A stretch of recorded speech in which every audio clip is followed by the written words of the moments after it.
दिल्ली शहर देखने में बहुत अच्छा है, शानो शौकत हैं, लेकिन दिल्ली जो है पैसे वालों के लिए है। हम जैसे गार्ड और चौकीदार के लिए नहीं है, क्योंकि यहाँ की महंगाई इतनी है कि हम लोग इतनी कम तनख्वाह में अपना जो है पेट नहीं पाल सकते।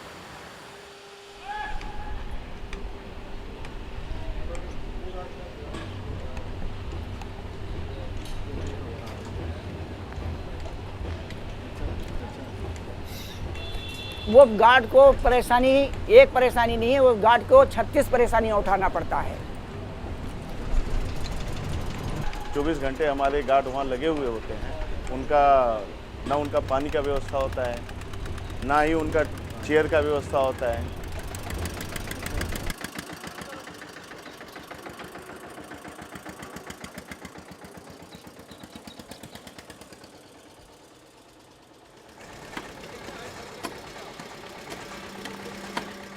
पंखा हमारे पास नहीं है, ऐसी धूप में खड़े हुए हैं सुबह से शाम तक।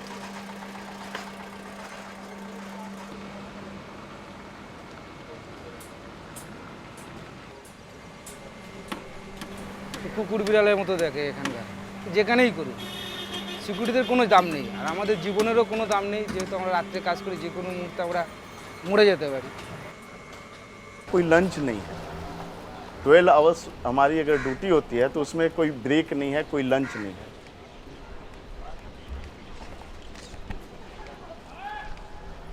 24 घंटे तो हम लोग खतरे के अंदर में बैठे हुए हैं। हमारी कंपनी में कोई इंश्योरेंस नहीं है, ना कुछ मिलता है हम लोगों को। बस नगद जो दिन पैसा मिलता है, जो दिन की ड्यूटी करते हैं, उसी दिन का पैसा मिलेगा।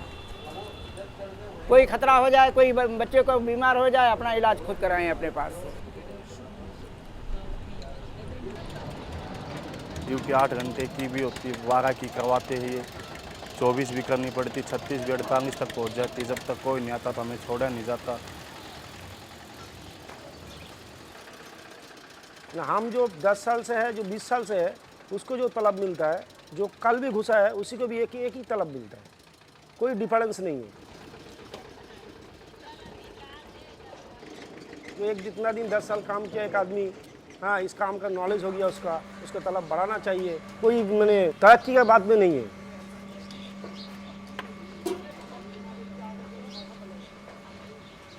हमारा काम तो बेसिक सुरक्षा का है, लेकिन हमें अपनी सुरक्षा के लिए कुछ नहीं है। हमारे को नाइट ड्यूटी के दौरान एक छोटा सा बैटन दिया जाता है, उस बैटन से हम क्या कर सकते हैं, कुत्ता भी नहीं मार सकते हैं। अगर कुत्ता भी तगड़ा हुआ तो वो हमसे झपट सकता है।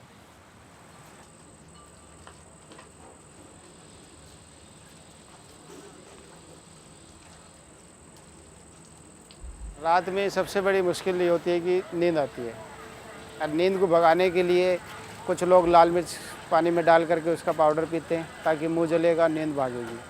कुछ लोग बार बार मुंह धोते हैं ताकि नींद भागे, लेकिन उसके बावजूद भी नींद 4 बजे आती है, चाहे जितना मर्जी कर लो।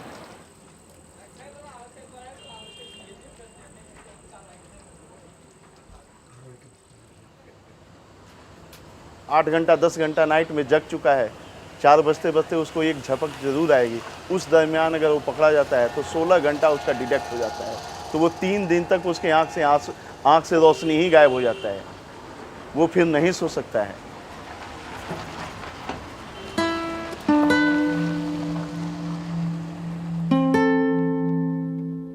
गार्ड बनने के लिए एक्चुअल मैं दिल्ली में आया, बेरोजगारी तो समस्या थी काफ़ी घर पे, तो वहाँ से जब कोई ऑप्शन नहीं दिखाई दिया और थोड़ा घर का क्रिमिनल एरिया था वो वहाँ का, तो उस सब चीज़ों से बचने के लिए मैं दिल्ली में आया, एक शांति की तलाश में, ताकि एक शांति मिल जाए। और मैं यहाँ का आकर के 93-94 में तो ग्रुप 4 में मैं लगा और मैं गार्ड बन गया।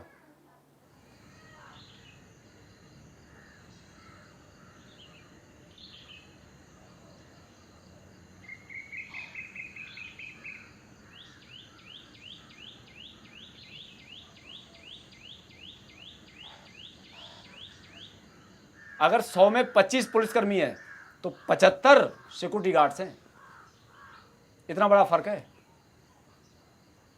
ऐसा कोई रेजिडेंस नहीं है जिसमें सिक्योरिटी गार्ड ना हो, ऐसा कोई इंडस्ट्री में नहीं है जहां पर सिक्योरिटी गार्ड ना हो, कोई जगह छूटी नहीं है सिक्योरिटी गार्ड। हाँ, ये जरूर है किसी भी कंपनी का हो सकता है, लेकिन बिना सिक्योरिटी गार्ड के नहीं होगा, सिक्योरिटी गार्ड जरूर होगा वहाँ पे। नौकरी में दिक्कत क्या है, अब बारिश हो रही है तो भी जाना है, ठंड लग रही है तो भी जाना है, नहीं मन कर रहा है, तबीयत ख़राब है तो भी जाना पड़ता है। ड्यूटी ऐसी है तो जाना तो पड़ेगा ही। पापा जब घर पे रहते हैं तो अच्छा लगता है। पापा के पास तो कभी टाइम नहीं होता है और जब आते हैं तो थक जाते हैं। पापा को टेंशन है हमारी पढ़ाई का और खर्चे का और घर का महीने पे किराए देने का। लेदर की फैक्ट्री थी वहाँ पे, वो आग लग गई उसमें और बिजली की आग थी, बारिश पानी तूफान पड़ रहा था बहुत तेज, तो उसमें जो है पानी भर गया कंपनी में। अब वो रोना पीटना मर गया, हमारे सारे 250 आदमी एक साथ रो रहे हैं, चिल्लाएं तो दिमाग आदमी का वैसे भी खराब हो जाएगा। इस भरे हुए पानी में आग बंद करके, जिसका मतलब ठीक फॉक्स सामने आ रहा था आग का, अगर हो सकता है मेरी आँख भी जा सकती थी, कुछ भी हो सकता था, मरना तो निश्चित था ही। लेकिन ऊपर वाले की मर्जी ऐसी हुई कि मैंने एक टारगेट बनाया और मैं आग बंद करके, और वो जो हैंडल लगा हुआ था मैं स्विच का, मैं वहाँ तक पहुँचने में कामयाब हो गया और मैंने उसको डाउन कर दिया और आग बुझाने में कामयाबी मिल गई मुझे। आग बंद हो गई, एम्प्लॉयज बच गए।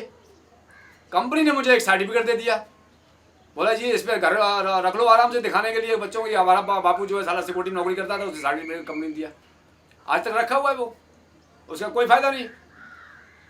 कभी नहीं, कोई पास पड़ोसी भी ना करे, कोई रिश्तेदार ना करे, कोई गार्ड की नौकरी करे ही ना, क्योंकि बाल बच्चों वाला आदमी नहीं कर सकता है। गार्ड की नौकरी करे तो बिल्कुल अकेला हो वो। मेरा नाम राजमंगल सिंह है, मैं बिहार के छपरा डिस्ट्रिक्ट से आया हूँ, मैं 10वीं पास हूँ। मेरा नाम श्याम सिंह है, मैं 8वीं तक पढ़ा हूँ, मैं यूपी से आया हूँ। मेरा नाम रमेश है, मैं 10वीं तक पढ़ा हूँ, मैं बिहार से आया हूँ। আমার নাম দিলীপ রায়, আমি 10 বছর সিকিউরিটি লাইনে কাজ করছি। मेरा नाम रामकिरी सिंह है, बिहार से आए हैं। मेरा नाम संग्राम सिंह गुर्जर है, मैं 10वीं तक पढ़ाई करी है, राजस्थान का रहने वाला। मेरा नाम अरुण कुमार मिश्रा है, मैं उत्तर प्रदेश का रहने वाला हूँ, मैंने 12वीं तक पढ़ाई की है। मेरा नाम है शेख रहमत, 10 साल से यहाँ सिक्योरिटी गार्ड का काम कर रहा है SBI के अंडर में, एजेंसी के अंदर में, और हम 10 क्लास पढ़ा रखा है। जब मैं आया था मैंने आकर के अपना बिजनेस शुरू किया तो बड़ा अच्छा लगता था। और 91 में एक मिस्टर जोशी होते थे जिन्होंने ग्रुप 4 को स्टार्ट किया था, वो मेरा वेल्डिंग का काम था, वो मेरे पीछे पड़ गए और उन्होंने मेरे को भर्ती करके छोड़ा। लेकिन आज मैं उस दिन को रोता हूँ कि मेरा इतना अच्छा काम चल रहा था, उन्होंने बड़े बड़े सपने दिखाए थे कि आप लोग पुराने हो गए, इतने दिन बाद ये होगा, इतनी पेमेंट मिलेगी, आपको बहुत अच्छा भविष्य होगा। लेकिन आज भविष्य ऐसा अंधकार में कि खाने के पोत पूरे भी नहीं हो रहे, बच्चों को ना अच्छे क्वालिफिकेशन दे पा रहे, ना अच्छा खिला पा रहे, ना अच्छा पहरा पा रहे। हम लोग पढ़े लिखे हैं, जो भी सिक्योरिटी ज्वाइन करता है वो पढ़ा लिखा होता है, और पढ़े लिखने का उसको यही मिलता है कि वो एक मज़दूर का नौकरी करे, जो मजदूरी मिलता है उसको। जैसे कि दिल्ली में 203 रुपया मजदूरी है, कितने सिक्योरिटी वालों को वो भी नहीं मिल रहा है।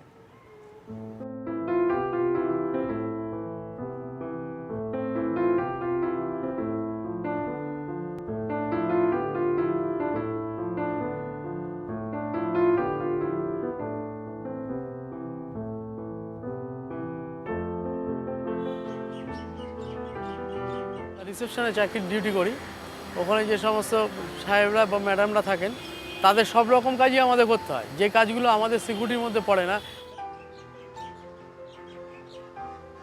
চাকরি কোনো ঠিক নেই যে আমরা চাকরি কালকে করবো কি না, এখন যে ডিউটি করছি কালকে আমি বলতে পারবো না যে আমি ডিউটি করবো কি না, যখন তখন চলে যেতে পারে। 3200 টাকা কী হয়?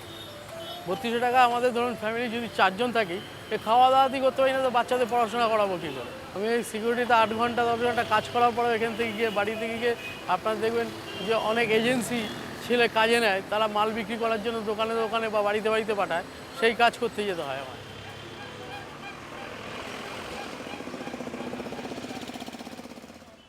कई ATM वगैरह हैं और बैंकें हैं, कई ऐसे हादसे हुए भी हैं कि गार्ड को मार भी दिया है और हाथ पैर बांध के डाल दिए हैं और ATM ही काट के चले गए। मैनेजमेंट की कोई जिम्मेदारी नहीं है। अब तो चलो फिर भी काफ़ी सर, तो पहले तो यूनिफॉर्म ही उतार लेते, बोले जी हमारे एम्प्लॉय नहीं है ये। अगर गार्ड किसी को मैसेज मिल गया कि गार्ड मर गया, वहाँ पे एक्सीडेंट हो गया उसका ट्रक से, तो फटाफट एक गाड़ी आई, उसने यूनिफॉर्म उतार ली, बोला जी हमारे एम्प्लॉय नहीं है, आई कार्ड वगैरह सब छीन के ले गए। 11 बजे हमारी शिफ्ट ख़त्म होती है। उसके बाद हम कंट्रोल रूम आते हैं -1 में साइन करने। उसके बाद हम कपड़े चेंज करते हैं। कपड़े चेंज करने के बाद हमें 11:30 यहीं पे हो जाते हैं। उसके बाद हमें ऑटो मिलता है और कभी नहीं भी मिलता, खड़े रहते हैं इंतज़ार में। कभी कभी 12 भी बज जाते हैं इंतज़ार में। और 1 किलोमीटर यहाँ से चलने के बाद ही ऑटो मिलता है हमें, और घर पे जाते हैं तो वो कॉलोनी के बाहर ही उतार देता है। 2 किलोमीटर वहाँ से पैदल चलना पड़ता है। और 2 बेटियाँ हैं मेरे, छोटी छोटी, एक 4 महीने की है। तो आप ये नौकरी क्यों करते हो? हमारे हस्बैंड की सैलरी कम है, इस वजह से।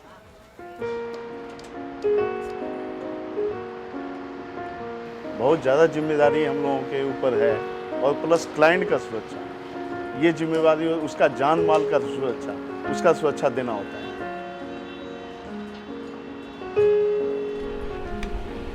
কিছুদিন আগেই টাওয়ার 3-তে ছাদের উপরে আপনারা 35 তলা ছাদের উপরে খালি জলের ট্যাঙ্কি, তার উপরে 5 জন ড্রিঙ্কস করছে। তাদের নামিয়ে নিয়ে আসলাম। সেখানে দাঁড়িয়ে অনার অ্যাসিস্ট্যান্ট আমাকে বলছে যে তুমি আমাদের ছেলেদের হ্যারাস করছো। মানে আমরা যতই ভালো কাজ করি এখানে, আমরা কোনো সময় থ্যাংক ইউ পাই না, উপরন্তু আমরা গালাগালি বেশি ম্যাক্সিমাম সময় পাই।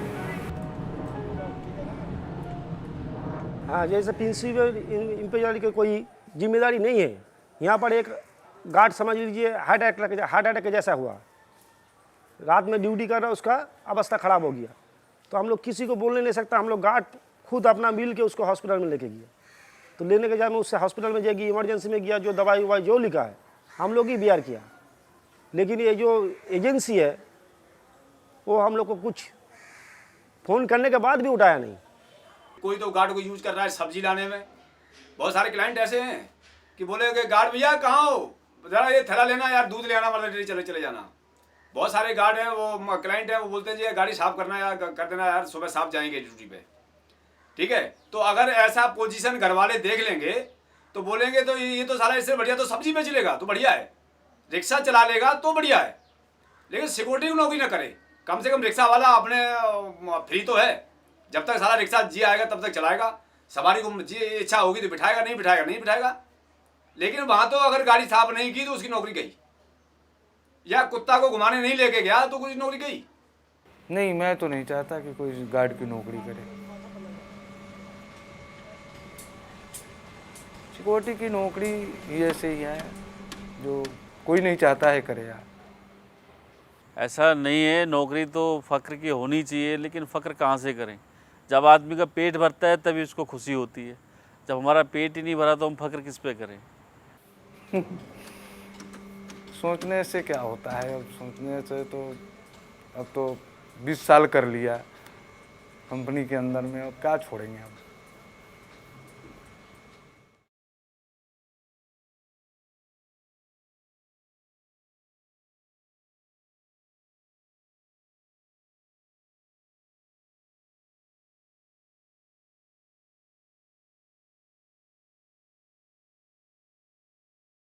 तो 90 में हम लोग भर्ती हुए हैं।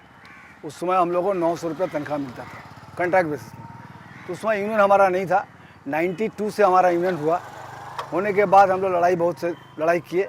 लड़ाई कर हम लोग कंपनी में गवर्नमेंट के पास किए। बहुत लड़ाई करने के बाद हम लोग को तनख्वाह धीमे धीमे बढ़ने लगा।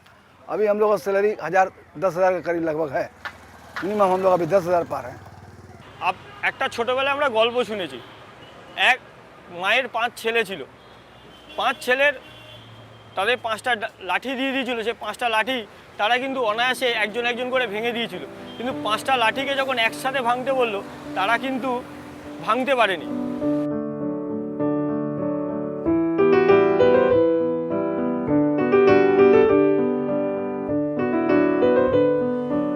उन सब गार्डों को, चाहे वो किसी भी सिक्योरिटी कंपनी में काम करते हों, वो सारे एकजुट हो जाएं, एक झंडे के नीचे एक यूनियन बनाएं। वो उनका कोई नाम नहीं होगा, सिर्फ ऑल इंडिया सिक्योरिटी गार्ड्स। उसमें किसी कंपनी का नाम नहीं जुड़ा होना चाहिए। और संगठित होकर के अपनी हर कंपनी के अंदर अपनी एक डिमांड रखी कि भी हमें इतना पैसा पेमेंट मिलना चाहिए। जो हमारे साथ ज्यादती हो रही है ये नहीं होनी चाहिए। ऐसा भी होता है, कोई हम लोग गलती नहीं है, फट से थप्पड़ मार दिए। यूनियन आया तो वो लोग ये काम नहीं कर सकते।